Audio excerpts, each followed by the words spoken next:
Welcome all. I'm so excited for the session today. Just a couple of seconds back, Wendy was mentioning about COVID-19 and the impact this has made on each one of us. But in my mind, it has also challenged us to do things differently, push boundaries. In fact, just yesterday, I read how a 14-year-old from Texas submitted her award-winning research for a potential cure for COVID-19. Isn't that exciting? Anika Shebrolo was awarded the prestigious 3M Young Scientist Challenge Award, along with a cash prize for her research. And today, we will be talking to two another women leaders who will share their insights on how the Resideo team built everything from the ground up after being spun off from Honeywell and tackled every challenge differently, even during these challenging times. This is Anamika Gupta, and I head customer marketing for Fujitsu America, and I'm very happy to be here with you. I'll be moderating a fireside chat today with two leading women thinkers. Fujitsu is the world's fifth largest IT service provider and number one in Japan. With 85 years of experience in the IT industry, we are named to Fortune magazine's list of world's most admired companies for the fifth consecutive year. But what I am most proud of is our belief in human-centric technology. We have continued to evolve our passion for unlocking innovation with our clients and partners like Resideo. Fujitsu is a strong supporter and committed to increasing the number of women in leadership and is strengthening the pipeline of girls entering technology field. We call it Women's Innovative Network here at Fujitsu Americas that brings together employees, regardless of gender or gender identity, to support, empower, guide, and inspire women to achieve their full professional and personal potential. The group works to create opportunities for dialogue, education, improvement, and advancement of women working for Fujitsu Americas companies through multi-dimensional programs and activities, while expanding professional outreach and branding efforts to advocate for women in technology via partnership with organizations like DFW ATW. And I have my friend, very good friend, Marilyn, president of DFW ATW, joining us today as well. But before I transfer to Marilyn, welcome Aruna and Wendy. I am so looking forward to hearing you today on how Resideo defined a new way of acting fast. Very quickly, Aruna Vasudev is Senior IT Lead at Resideo Technologies. Aruna and her team is responsible for managing all end-user services across Resideo with a focus on maximizing the operational effectiveness across the 260+ locations globally. Aruna is also responsible for leading the program management office that drives several projects to enable transformation and automation strategies. Aruna joined Resideo from Honeywell International following a major spinoff in 2018. At Honeywell, she held several positions of increasing responsibilities over past several years of career across aerospace, performance material, and corporate at Honeywell. Aruna resides with a family in California. She's a strong supporter of diversity and inclusiveness. Wendy Smith is Senior IT Lead and part of Aruna's team at Resideo. Wendy and the team leads and supports transformation projects to help Resideo deliver global projects to transform business and IT operations, and was a critical team for the successful transition and separation from the Honeywell. Wendy joined Resideo from Honeywell International from the spin-off in 2018. At Honeywell, she held several positions across multiple platforms. Prior to Honeywell, Wendy worked for Harley-Davidson Motor Company. And Wendy, I really want to hear experiences from Harley-Davidson. Wendy resides with her family in Arizona. She's a strong supporter of diversity and inclusiveness.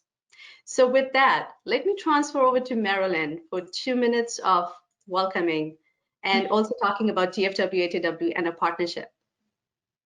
Well, thank you, Anamika, and welcome everyone. ATW, Alliance of Technology and Women, is just so delighted to be part of this fireside chat with these two outstanding women, and also being a partner with a great company such as Fujitsu. As Anamika said earlier, our partnership goes back a number of years, and we have been able to grow both the women in technology, ATW's community, both at Fujitsu as well as within our nonprofit. So ATW is a nonprofit organization totally volunteer focused, and we focus on providing great programs such as this for our community, for women in tech, as well as we provide programs such as our Great Minds program, which are really focused on increasing the number of girls, at-risk girls in particular, to learn STEM and to become excited about STEM and hopefully fill the pipeline eventually for providing resources and having a career in STEM. So a couple of things in partnership with Fujitsu, we put on educational programs such as this. Most recently in September, our ATW had our executive leadership forum, which we had over 34 combination of speakers and panels that Fujitsu was a part of, bringing intense and deep thought leadership from multiple industries that really enriched our program. We also provide monthly programs. ATW has monthly programs to our community that we highlight executives, women in tech, as well as very relevant topics. And we do cover COVID as well and the issues around COVID. Just recently, as part of COVID, ATW turned all of our programs into a virtual program, and we are just delighted to be able to provide very rich content-filled programs to not only our community now, but on a nationwide basis. So that has been one of the good things that has come out of COVID. So in summary, just very, very thankful and very, very happy to be part of this fireside chat and looking forward to hearing all of these great things from Wendy and Aruna. And I'll turn this back over to Anamika. Thank you, Anamika. Appreciate it. Thank you, Marilyn. I just want to quickly check. I think Kinami-san is on. Kinami-san, can you unmute and see if we can hear your voice?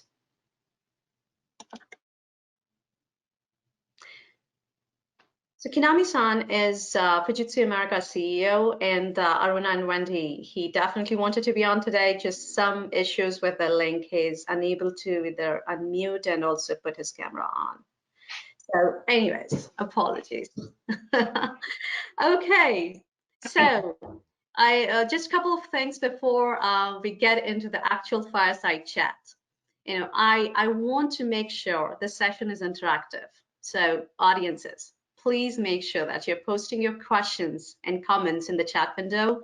The fireside chat will be 35 minutes. We will have 15 minutes dedicated for Q&A at the end, and we would love to take all your questions. The session is being recorded, and we will share the session's recording with all registered participants. So with that, let's dive in. Welcome again, Aruna and Wendy. Before we start, could you talk about Resideo, its history, and your team a bit? Yeah, absolutely. I actually have a couple of slides, so let me go ahead and share that. And before that, thank you so much, Anamika, for reaching out and really giving us the opportunity.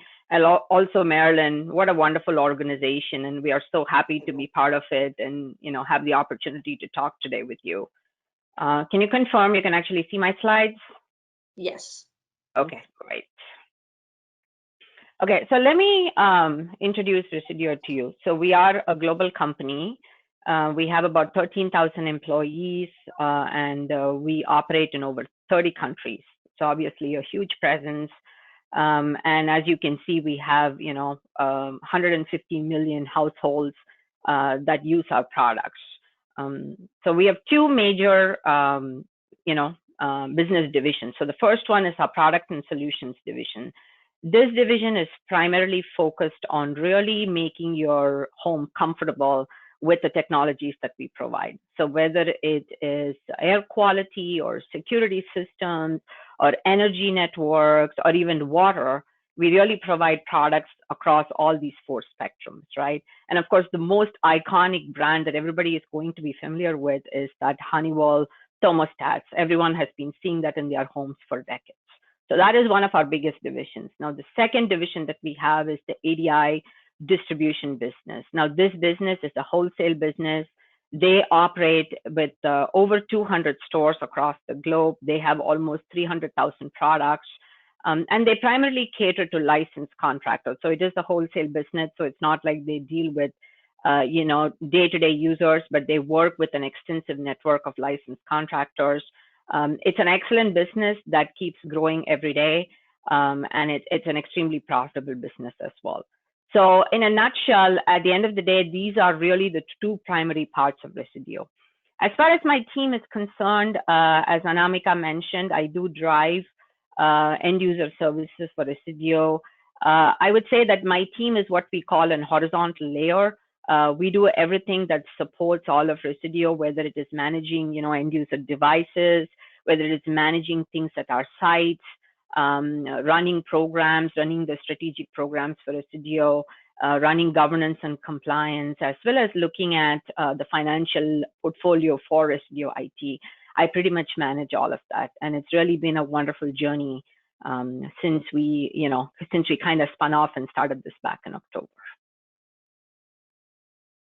So I hope that gives you a kind of a sense for what we do, Anamika. Absolutely, absolutely. Amazing, amazing it is. I know Kinami-san, you just joined. Do you want to say a few words? Oh, thank you, Anamika, and thank you for Aruna and Wendy for joining us today. And I really, appreciate that. And also, I celebrate you that you're gonna have a very successful day 2, which is a kind of a separation from Honeywell. And with this load, busy schedule, I really appreciate this joining this session. And also, I'm very looking forward to listening your perspective, with the how to really transform and what is your future looks like. So anyway, thank you very much and joining us. Thank you. Thank you, Kinami-san. Really appreciate the opportunity and the partnership with Fujitsu. Thank you, Kinami-san, and thanks, Aruna. I think that was brilliant about Resideo. I'm so much looking forward after the day 2 of the successful spinoff and how it's going to turn out. How do you think IT enabled the Resideo business to transition seamlessly out of Honeywell with minimal impact to its internal and external customers? Could you talk about that? Sure. So our spin journey really started back in October of 2018. So this week is actually pretty iconic for us, and the reason is we started our journey 2 years ago, and this week was a huge milestone because, in fact, on Monday we executed our absolute final set of activities to exit from Resideo. So believe it or not, it's been so much work preparing up to this. And we were really working, the team has been working so hard getting ready for this week. It's been, it's been nerve-wracking, to be honest, but we were so thankful coming out of this that it was pretty calm. And we are here today actually talking about our success. So I'm so appreciative of all the hard work that this team has done, that my team has done, really all my peers and the extended IT team has put into this. And not only that, it's also all our partners, the number of partners that we've had working with us, for the past 2 years, driving all the projects that we had has been pretty phenomenal. And more importantly, the kind of projects that we have done to get us to this place is been fantastic. And to do it with absolute minimal disruption, I think that's been the key, right? And I know Wendy is dying to share some perspective of her own, so I'm going to hand it over to her to talk a little bit about some things we've done. But there is one thing I do want to say. The starting point of all this was really to set up a very solid separation management office. That was the first thing that we did. We set up a separation management office with absolute collaboration with Honeywell, and that built a strong foundation, but it also laid out an operation management system, right? Once we did that, then it kind of got easier after that managing through it, right? And then Wendy, you want to share more insight on how we worked through it? Yeah, sure. Just to follow up with that, as Aruna noted, that partnership and collaboration continued with Honeywell even after we were separate companies. And that was so important to making sure that they knew what our journey looked like. We were aligned in the same expectations, and just to really maintain that relationship, because we still had to work together and be successful during the separation activities. And then the other piece I think was super important was we came together as an IT organization to really understand not only our interdependencies in IT, but the business as well, because IT had a huge piece of this separation, but throughout it, there were key areas the business had to be involved and had to support us. So making sure that communication paths were clear and we were communicating at the right time with the right people was just so important to make sure everyone knew what our exit strategy was. We all followed the same roadmap so we could be successful. And then we had these 12 to 18 months to do this separation, but we also were a new IT organization for the most part.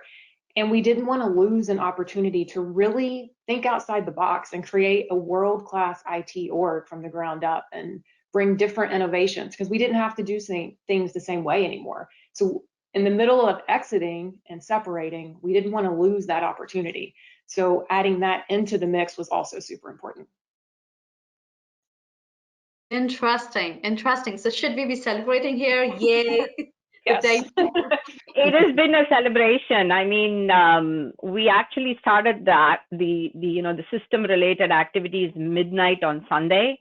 So all of Monday and Tuesday, we had our command center running, just kind of watching and making sure everything was going fine. So we were still a bit hesitant to celebrate, but I would say since yesterday afternoon coming into today, it is celebration. Because we are officially done.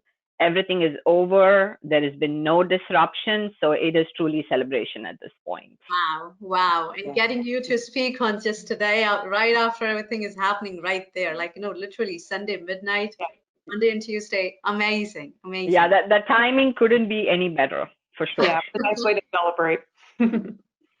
How did Resideo define? That takes me to the questions, as I literally want to hear your thoughts onto it. Define new ways of doing things faster.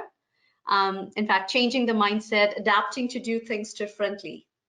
Yeah, so I mean, that's an interesting question. I don't think we had a choice. I mean, so Wendy said we had 12 months, right? So we knew we had somewhere between 12 to 18 months to execute our spin, right? Some services, so for example, when we spun out of Honeywell, we rehosted some of our applications in the cloud. So things like that, we knew we could do it in 12 months. We went to Amazon as an example. Then we stood up our service desk, and then we, kind of built our IT service management platform. So things like that, we knew we could do it in 12 months. Then there were other things like we built our own data center. We had to rehost our SAP environment. Then we had to bring some of our legacy ERP platforms in, right? And then I said we had 260 locations. So we had to entirely shift all our network over. So those things couldn't be done in 12 months. And we really needed to do those things. We needed like probably 18 months of time to do that. But if you think about it, 18 months is not a whole lot of time, right? Especially when we were making so many decisions, trying to run so many projects in parallel, it really wasn't a whole lot of time to go get it done. The other thing to keep in mind is it's not just about, driving projects and getting them done in 18 months. There were certain things that we had to really think through. So I would say 3 important things we had to, think through. First was every service had to be resized for the Resideo business model. So coming out of Honeywell, what was good for Honeywell wasn't necessarily good for Resideo because we are a much smaller company. We had to resize and rescope the service, right? The second thing was we didn't have an open checkbook. So everything had to be at the right price point. And that was very important. The third thing was we really wanted to take this opportunity to bring the most contemporary technology in, right? And as Wendy said, this was our one fantastic opportunity to really be contemporary, really build a world-class IT organization. So why not bring the right technology in as we were spinning out, right? So these 3 factors were something that we were looking at all the time as we were making our decisions. And so what that meant was a ton of RFPs, ton of vendor selection, talking to many, many different partners, finding the right cost point, all this happening in 12 to 18 months as we were just running in a frenzy, trying to stand ourselves up, right? But it was not just about projects. What came into play along with this was process, right? And that's where Wendy came into play again, because she was kind of driving the whole process piece, right, Wendy? Yeah, and so, what Aruna just outlined equated to almost 200 projects just to execute to separate, which is a lot to do. I think we all can appreciate in a short period of time. So our team dynamic to make sure we came together, we created this MOS to execute the projects effectively, make sure that at all different levels throughout IT that we all understood the priorities and our roadmap and the strategy that we had to follow to separate, because there were so many puzzle pieces to keep together as we went on this journey, and it was so critical that the teams acted fast. And one of the best things I feel like from our IT team and our leadership was we made decisions quickly. We had, what Aruna outlined, we had all of those things to do, but we knew how to make the right decisions because we had organized ourselves in a way that we were all aligned. We knew our roadmap, we knew the strategy, and we could just go forward and execute. So really being able to execute the right projects at the right time really kept us on the correct path for separation. Yeah, I think one of the favorite things my boss, who is the CIO, loves to say is, let's huddle and make a decision, right? We were so accessible to each other, not just him, but also the whole leadership team. We had a good cadence where anytime we had to make an important decision, just pull everybody together, talk about it, make a decision, and move forward. I think that was pretty interesting. Just from my past experience, sometimes decision-making process keeps getting pushed to the right. And because of that, you're not able to execute quickly, right?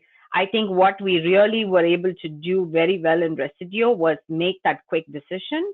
And that went a long way in us being able to achieve things faster, right? I think that was a huge success point. Now, there is one project I really would love to highlight, which is the way we really stood up our service management platform, which was ServiceNow. We had made a decision early on that we were going to go with ServiceNow, and we did that along with our service desk, right? The two kind of went hand in hand. We stood that up back in August of 2019. So it was actually done in less than a year of spin. Also, it was the very first thing that we took live before anything else could go live. We knew it was step one. And then right after we did that, then all these other services, followed. And the reason I'm highlighting this project is because it was actually done in partnership with Fujitsu. There was an extensive RFP process, and we finally ended up selecting Fujitsu to be our partner. The Fujitsu team came with some really good ideas when it came to the ServiceNow implementation. And I think it was actually an excellent partnership. And if I remember, we actually did it in a record-breaking time of about less than 6 months. We built the entire ServiceNow platform, and we were able to release it, as well as get our service desk team stood up as well, right? But it just didn't happen. It wasn't magic or anything, and we just didn't make it happen. I think there were some core themes that we followed, which is also the set of core themes we probably used in many of our implementations to be successful, right? So I'd love to outline them. So first of all, in this case, we did a very out-of-the-box type implementation, no customization, right? The only customization we did was maybe for GDPR type, compliance type, regulation type requirement. So the no customization part kept us, allowed us to do quick deployment, but it also kind of set the stage for future deployments or rollouts, made it very easy to do that, right? The second thing was we had the same partner, that is Fujitsu, not only doing our ServiceNow deployment, but they also managed our service desk. In my mind, having that single partner was a lot of synergies, right? I've come from a world where we had different partners doing that. There was always the left hand and the right hand not talking to each other, and we had a lot of problems. Now, having that single partner, there were a lot of synergies, and also the cycle time of the learning curve was much shorter. So that really worked as a huge positive. And then the third thing was our service desk really operates 24/7. It operates in 5 languages, and we kind of do the traditional things like, you can call the service desk, or you can you can chat with them, etc. But we had a really heavy focus on self-service. So we wanted to have this self-service capabilities and spent a lot of time building those capabilities upfront. And I think that enabled us not only to do a much faster deployment, but it also kind of helped us to be operationally extremely effective, right? So I think those were the things that helped us to be, very effective, very quick, and very fast. But the work is not done. We have a lot more opportunities to improve, and I know we're going to keep working on this as we go forward. But it's been an incredible journey until now, for sure. So That's amazing. That's amazing. I mean, you taught so many things, as you were explaining, like, how, it's like the 200 projects in 18 months. I mean, like, this is totally amazing. Totally amazing. It's not, I'm sure it's not easy. Just to kind of, connect back with the current situation, how do you think like, COVID may have, impacted your ability to execute, spinning out of Honeywell? Maybe if you can talk with an example. Yeah, I'll jump in here. I have one close to my heart. And so one of our COVID was impacting all companies throughout the world, right? And one of our biggest projects as a final piece of our separation was the Resideo Windows image for our devices. So like we said earlier, for our landscape, we had 10,000 devices in more than 30 countries that had to be updated to this new image. So we wanted to also take advantage of, again, back to our innovation and technology, doing some updates during this time as well to make sure that the devices were the most current. And so that included ordering hardware and making sure that we could deploy new technology as well as we went throughout this.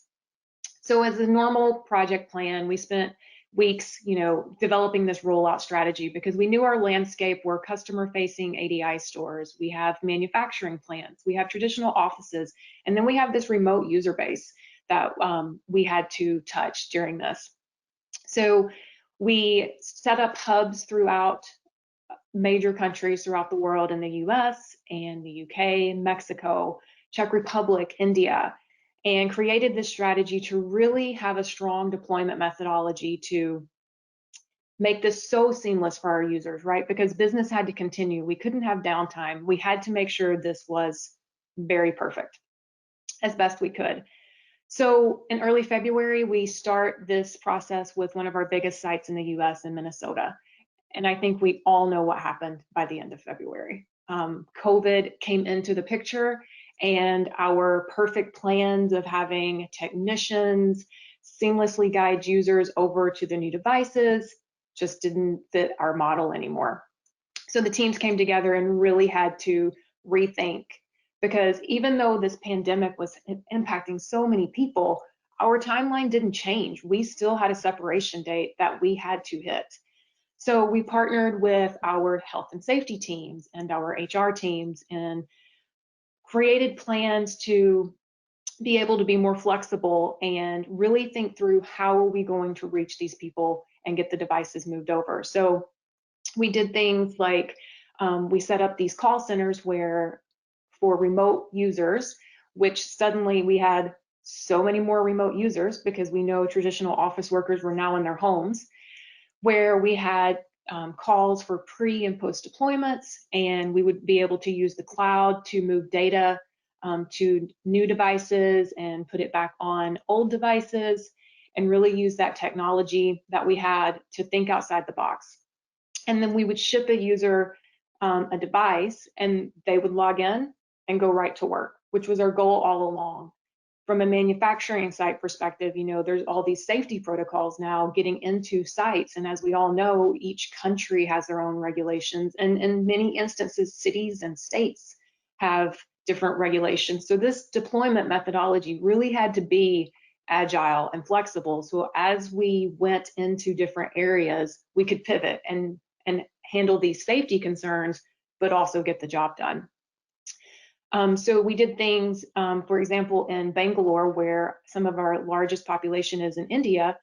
Again, these office workers were no longer able to come into the office, and many had left the city. So our deployment of 30 remote users, which what we had planned for, were now 100 or more.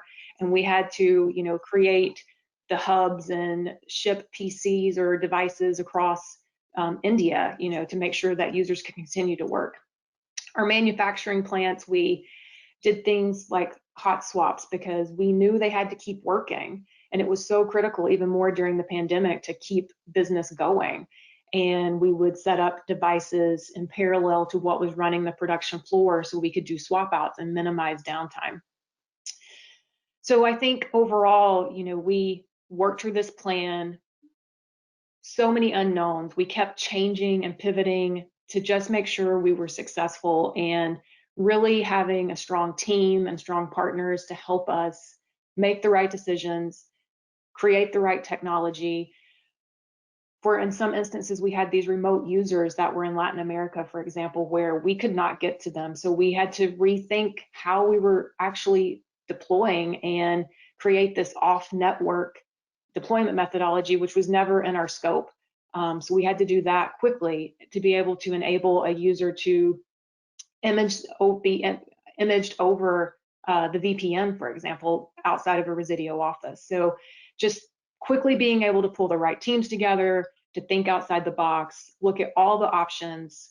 Nothing was off the table, but to do all this quickly and get it done. And like Aruna was saying earlier, this is a good day today. We've been successful, and in such an unfortunate and uncertain time, it's such a great thing to have this type of success and to have been able to, as a team, as a Resideo IT team, to do something that impacted the business in such a positive way during a time that is just so uncertain. Yeah, I mean, I would say that even now to think about it, it feels extremely daunting, to be honest with you, because I think back in March when COVID hit, it took us maybe a month to even say, what is this? We thought it's going to go away, right? We thought it's going to go away and we are going to be able to come back and just use the plan we already had in place. And then a month went by and it wasn't going away. It didn't look like it was getting any better. And I remember talking to my leadership team and saying, guys, what are we going to do? What should we do at this point? And then one day we all said, and I remember Wendy and I talking and saying, I don't think this is going away. We were to come up with a different plan. So we got together and said, let's really rethink our entire plan. It's not going to work any other way. And then we turned to our partners and say, guys, do you have any ideas? Because we need to really rethink our whole plan.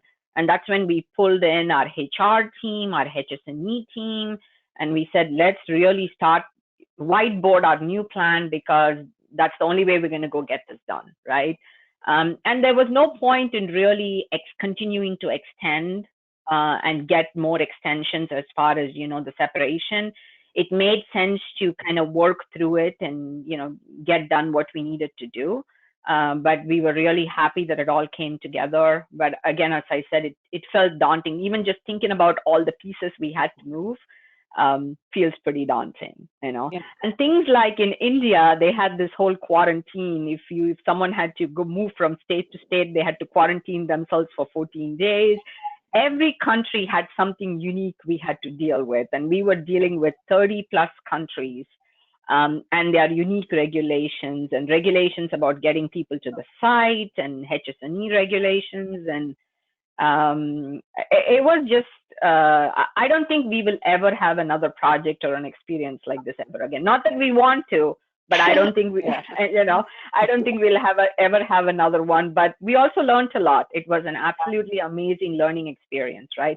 But keep in mind also, we were also doing things that all other companies were doing. So one of the first things we did was enabling everybody to work from home, right? It was IT's responsibility to make sure every person was enabled with the right technology, whether it was having a PC, whether it was having VPN or whatever technology that our employees needed, or our contractors or our partners needed. We had to make sure that that was done too.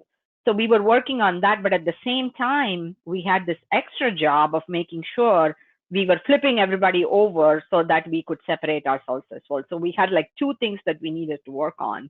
But we are very thankful, very appreciative of all the support we got. And as Wendy said, today is a good day for us, really. So. Yeah, I heard you saying that we all felt that COVID is going to go, right? Just a couple Yeah. of days. Like it's going to go in a week, in a 2 weeks, but it looked like it's just going to stay, and it stayed like until now.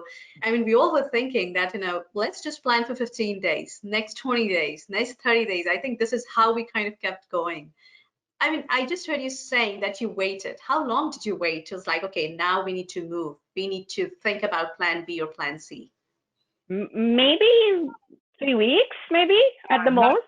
long. Yeah. Not too long. I think maybe 2 or 3 weeks we waited, and I think by the end of 3 weeks we got extremely anxious because we knew we had a deadline in front of us. Because think about it, the volume of devices we had was pretty high, but also the reach and the number of countries we need to deal with, and the employee base was very widespread, which is why we got pretty anxious, right? I mean, maybe the volume wasn't that high if it was all concentrated in just a couple of countries, but because we were dealing with 30 different countries, we knew our job was pretty daunting. So, which is why we didn't wait much longer. So, and we didn't have a ton of time to wait also because our hub strategy, where we had the majority of our devices and the majority of our staff, they were in, unfortunately, some of the hardest hit areas. So we didn't have time to wait to see if it was going to get better. We had to immediately shift some of our hubs to different locations and move devices because it didn't look like it was going to get better, and we didn't know how much time we would have. So definitely locked the variables and had to move quickly on that. Sorry, I was pushed out of the webinar somehow. I didn't like my question on COVID-19, I think. Again, that leads me to think another thing, like, most of the companies like yours and mine, right? During this unprecedented time, there'll be one thing which will come straight, which is cost pressure, right? How did your group, like the IT group, literally is helping Resideo or help Resideo dealing with that cost pressure, cost reduction initiatives? Could you talk a little bit? Sure. I think we kind of did that as we were making decisions on the services and the projects that we were standing up, right?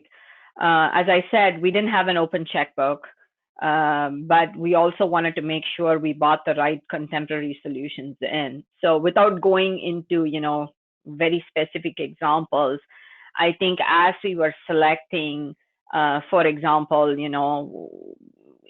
we were rehosting our applications, non-ERP applications. We went with Amazon as we were rehosting that, or as we were kind of standing up some of the services.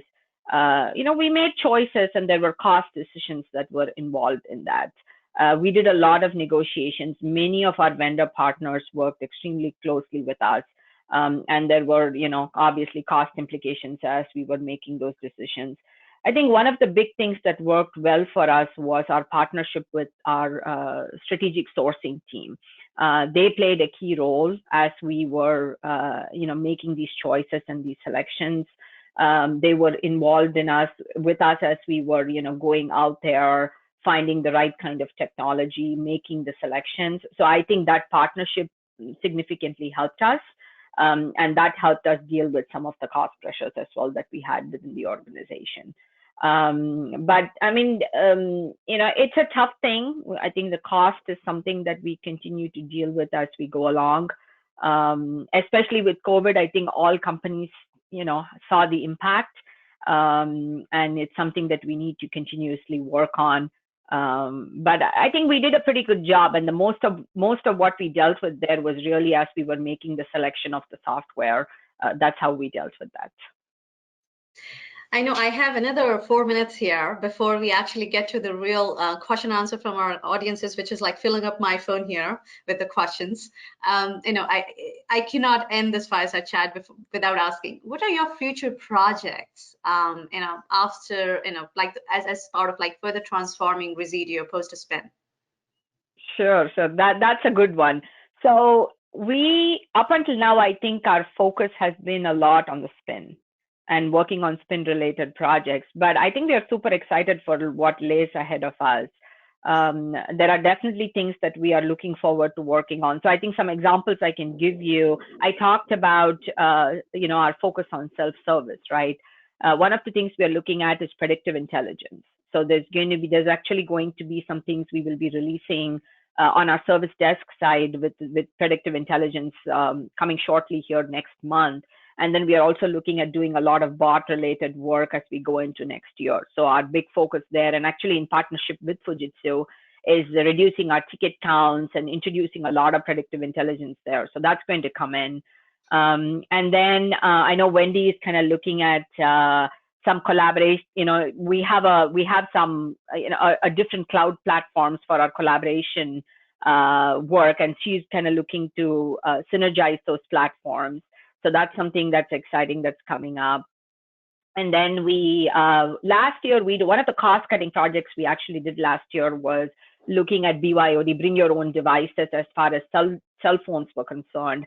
We are looking at extending some of those, similar technology, possibly in the PC area, maybe looking at VDI technology, or even possibly looking at PC as a service. So those are some things that are in the pipeline for us to look at in the future. And then I think the other thing that we are looking at is we actually implemented some improvements in our ADI stores, which is kind of our retail stores. We did some network improvements for those stores so that they can have some real uninterrupted network services. And I know we are looking at some new SD-WAN type solutions, which is improvements to our network across the board for Resideo. So there's a lot of interesting projects, and we're really excited about taking all that work to the next level going forward.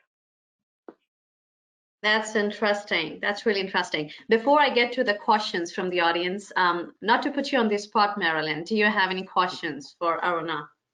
Oh my goodness. I took a few notes. I think from hearing your story has just been amazing and awesome. I mean, covering so many countries, so many applications. I mean, the numbers are so large, no matter what your point that you're trying to express. And first of all, congratulations on such a great day today. And I share your enthusiasm, just knowing more about your journey. One of the things that I just kept thinking about was, in all of your methodology for all your global deployment, there had to be change management, organizational change management. I'm sure that's probably an understatement, but processes, culture, people, then throw in a pandemic on top of that.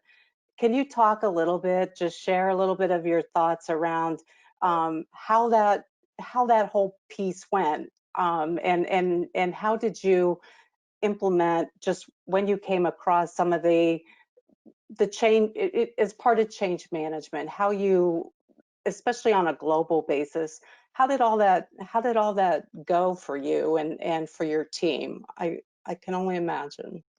Oh, absolutely. I think I can talk about change management from two different angles, right?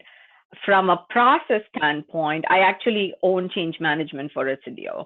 And I have a team that runs change management, and it's a team that takes great pride in running change management. It's a very mature process, so that came easily, right? It was a pretty established process, and we didn't have much fight in getting that through the organization. It was pretty easy. When it came to the people side of things and kind of rolling out all these new things, that one was interesting because when you spin and when you come with people that have a history from a certain organization, they always come with preconceived ideas and things that people are used to for a long time, right? And when they come with that, and when you start doing things differently, it's always like, oh, I'm used to doing it a certain way. Oh, we used to do it this way, right? That was the biggest challenge. And constantly having to remind them, hey, we are a different company. We're going to do this differently. Here is our opportunity to do this differently. That, I think, was the biggest challenge that we had. And dealing with that every day,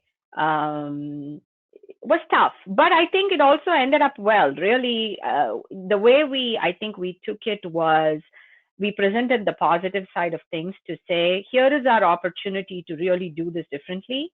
And here would be the outcome if we did this differently.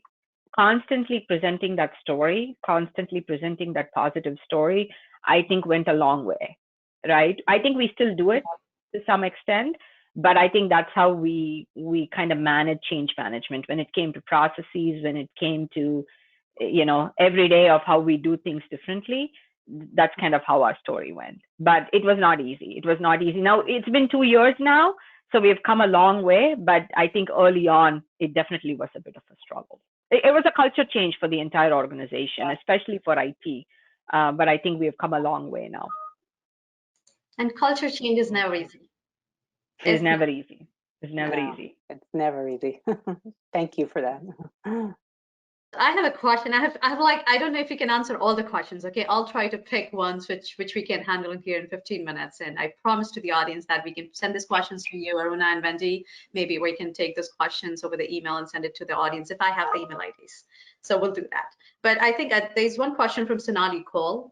She's like, what were your early wins, and what would you say was the most challenging part of this project apart from COVID? I assume we are talking about the spin in general. Spin in general, I guess that's the question to us. Yeah, I think if I were to say the early wins, I think we had some good partners that we were able to select early on, right? As I said, we had 200 projects, and a lot of it involved finding the right partners. Once you have the right partners that are able to help you do the deployment or do the implementation, then you already have a win, right?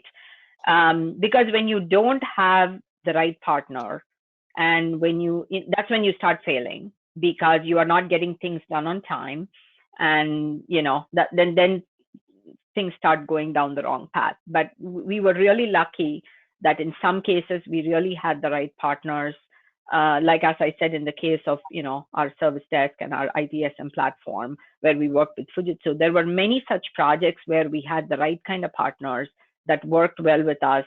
We knew exactly what we needed to go do, and that meant that we hit our timelines, and we were able to really execute on those projects, right? There's a whole bunch of such projects when we kind of did the team that did the SAP deployment, the team that did the network, so the team that did all the security projects. So a lot of such success projects that really went seamlessly and that were able to execute on time. I think those were our early wins. One of the first wins obviously was the ITSM and the service desk, because that was the first project that we executed, right? Now, there were projects that didn't go well. I want to be honest here. There were absolutely projects that did not go well. There were projects where we had to change partners, but we were lucky that there were fewer of those projects versus the ones that were successful was much more. We got lucky, and that really helped us through our entire journey here. Not everybody gets this lucky, but I think we were okay. And then the other thing, of course, is our whole decision-making process, how the team got together and made quick decisions without belaboring the point and without spending too much time on analysis paralysis.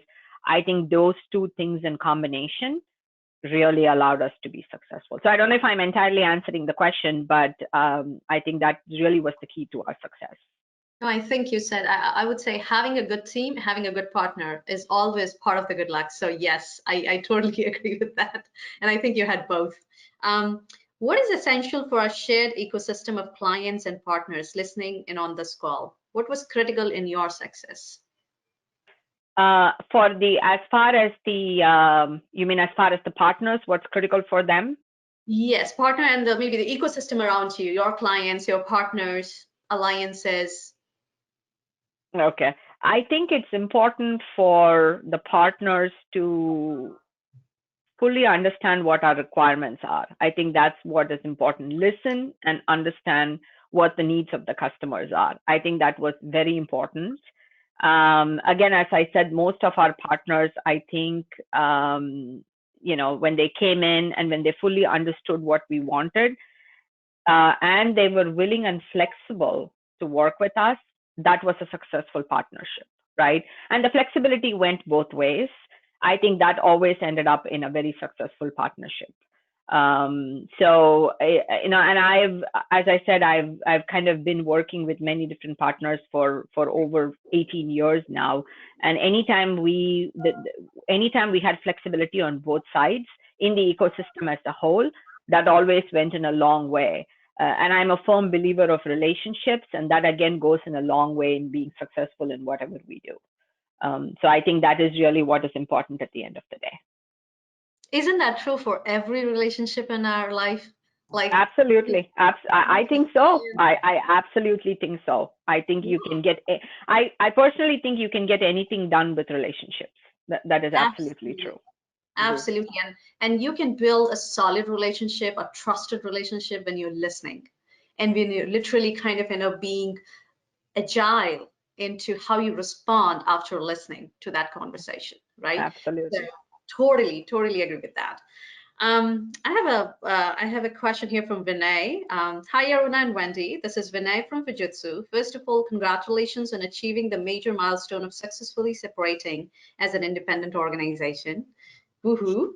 It has been a pleasure for us to have participated in your journey. My question is, as women in leadership positions, how do you handle work-life balance? And with 4 women here on the panel, along with Gananis. So first of all, Vinay, so good to hear from you. And I have to say, Vinay was very instrumental when I told you guys that we had that excellent team that worked with us early on with our ServiceNow implementation and, giving us some great ideas. Vinay was core to that. So thank you again, Vinay, for all the hard work that you did with us. Work-life balance, I mean, it's a tough one, right? I've been doing this for a really long time. It's a tough one, but it is what you make it, right? I think at the end of the day, you have to decide what is important for you, and you have to find the time to do both. I enjoy my work. I absolutely love what I do, but I also have great support at home. And I know when I need to give time to work, but I also know when I need to give time for the things I need to do at home and with my family and with my kids. It's never easy, and there is no formula, and there is no such thing that works for one person that is going to work for them. What works for me, I'm sure, is not going to work for Wendy. So I don't think I have a standard formula for it, but I am lucky in the sense that I get excellent support from my husband and my kids.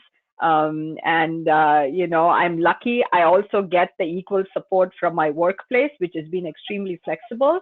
So it's in my case, it's worked really well, and I'm happy to really enjoy what I do at work. So I don't know, Wendy, I'd love for you to share your perspective. I mean, similar thing, I have young children, and I'm just so thankful that my husband and my kids really support this, and they see, and I, want to be a good example as well, and show that we can have it all. And, but you do have to set like whatever your personal preferences are. You love what you do, but you have to set boundaries and really have a partnership like with Aruna, and make it clear to her as well, like, this is what I need to do to maintain my family life, and this is what I'm going to do to make sure that work is successful. And as long as you have that clear communication, I think that the flexibility is there to kind of do what you need to do to take care of your personal life, your family, still enjoy life, and have fun at work and enjoy what you're doing. Completely agree with both of your ladies' point here. In fact, I would say that I think we are living in a best time right now, that we are not fighting as some of our, women leaders in the past have fought, right? Literally when this concept was not there, that women can work, women can have equal rights, right? And how they had to literally kind of, manage multiple things. So I think we are living in a best world. We have a best supporting ecosystem, both at work and in personal life, right? So I think both the sides, which kind of helps us as a woman leader, kind of, literally leading some of the projects and the initiatives we want to lead and we are passionate about. So thank you. I think that was great.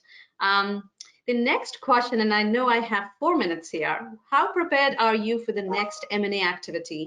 Any lessons learned in positioning a team for multiple change moments? You know, it's interesting. One thing we didn't tell you, in the middle of all of this that we were doing, we did 3 acquisitions. Did we mention that to you? No. Yeah.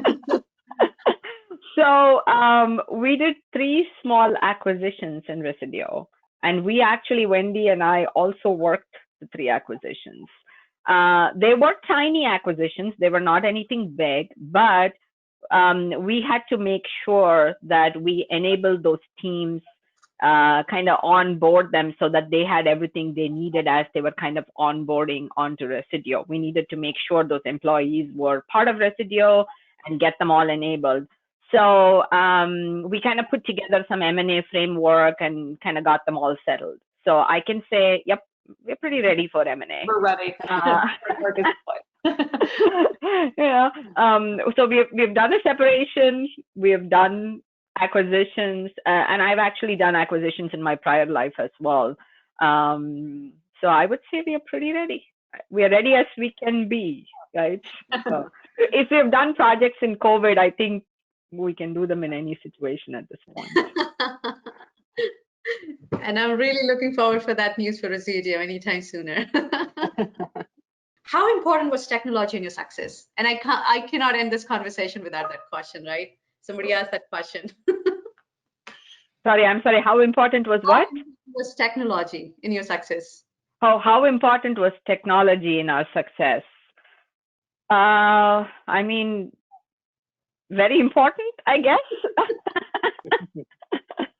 A must-have. Must-have, absolutely. A necessity, I would say. Just I mean, translate. we always joke every time there's a bunch of IT people in the room, something doesn't work. It takes forever to get a meeting started, and everybody jokes that can we get a bunch of good IT people in the room? So yeah, I think I mean it's such a lame joke, but we hear it all the time. But yes, it is very important. Wonderful. Okay. Thank you so much, Aruna, and thank you so much, Wendy. I think this was such a marvelous conversation today.